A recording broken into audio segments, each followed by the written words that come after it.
I couldn't hear you. You guys ready for it? Come on. All right, our first guest is a writer, actor extraordinaire, and just awesome dude. Wheaton!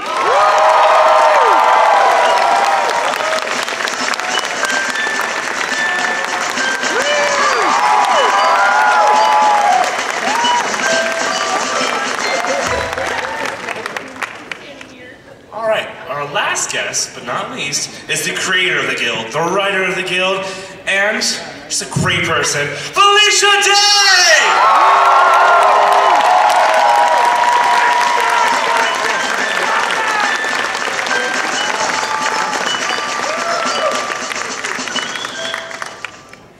Hi guys, how's it going? Hello? Oh, hi. How's it going? There's a lot of people out there. Thank you for coming, you guys. Alright, well, I want to start off with some quotes from the latest season of the Guild. And I watched the whole season again. These were the funniest ones I saw.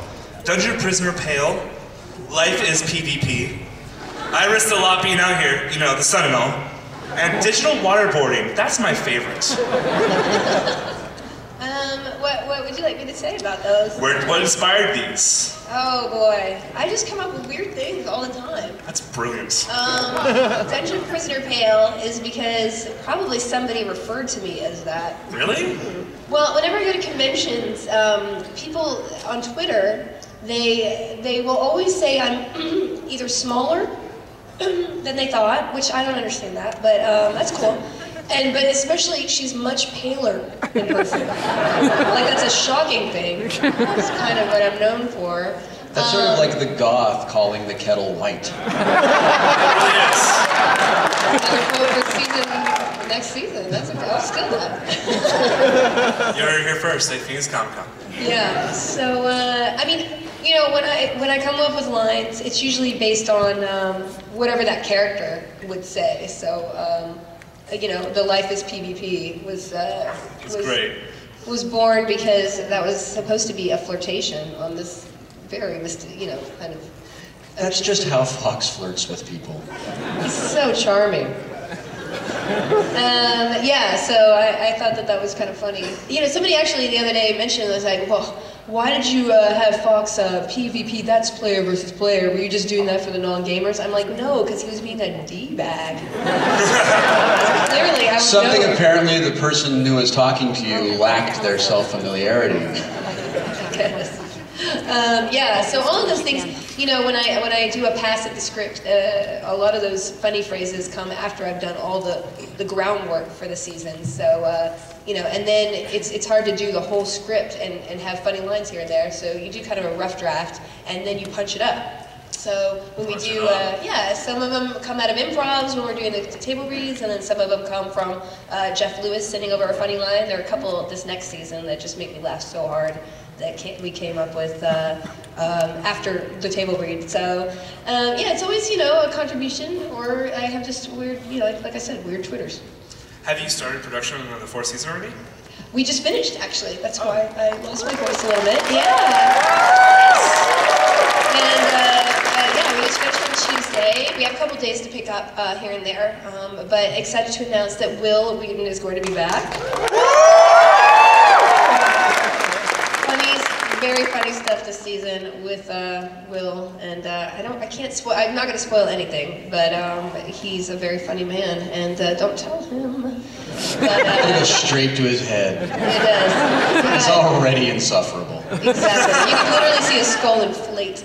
It's a physical optical illusion. So yeah, we just finished on Tuesday, and we're going to get ready to start editing when I get back, and. We don't have a release date yet, so but it's going to be sometime in July before Comic-Con, San Diego Comic-Con. And just follow our Facebook or Twitter or our website to get the exact date. We'll be rolling out on Xbox and MSN. Rock on. Yeah. Now, Will, how do you feel about being the greatest bad guy since Q from Next Generation? Well, I don't think I'm that good. It's really fun to play this douchey nemesis bad guy. I sort of do that a lot now. You do so well. Which is funny because you're nice, like legitimately nice. I remember when Felicia asked me if I would, if I wanted to be in the guild, and it's like, yeah, can you make me a douchebag? I wanted to play that character, because I had a really good time playing a character like that on Numbers, and I'd had a really good time playing a character like that in a stage show. And it's the greatest joy of being an actor is creating a person that I am not and getting to like experience life as that person. And we actually did we did the talking to the, what do you call that? The webcam stuff. Webcam stuff. So we were shooting Fox's webcam stuff. And because it's just like this, I didn't put on the kilt that day. I was just like I know someone went, oh.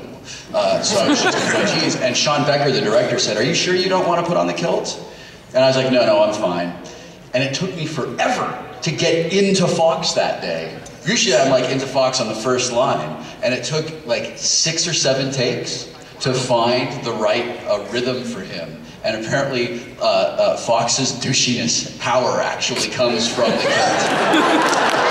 It's coming from air in the middle region, just flowing. Just flowing out there. I thought, well, maybe I could just take off my pants and sit here without my pants on. No, sir. But then Fox would be very different. A lot of my real life would start bleeding into the character. Because you sit around with no pants on? All the time. Fox would start playing Atari. Oh, Right. Well, let me ask you a question then. Whose idea was it to have Fox be very calm and polite, not so much polite, but coy when you first meet up with him? Like, he's just stating facts. He doesn't actually get angry. He's calculated. I mean, that was always my idea, that he was kind of a militant anarchist. You know, a real leader is the kind of person who can silence a room with a whisper, not a yell. So that's why Bruiser was there as a foil. Like, he was the loud guy. But to me, it's always the power is in the person who can quietly tell everybody, get your stuff together. And I think he sort of sees himself like Michael Corleone. Really? But he's more like Joe Pesci in Goodfellas. Awesome. There's a lot of layers to Fox. We had a lot. We talked about him a lot before we started season 4, and I had built this really like lots and lots and lots of subtext just because that's how I amuse myself. And I kept coming back to the stuff you told me in season 3. Yeah. That he, is one of those people that can just silence a room with a whisper. And things like that. No, it's really, we have some fun stuff he gets to do next season. I'm not going to spoil it, you guys. But very excited to see everybody see the repercussions of what happened last season.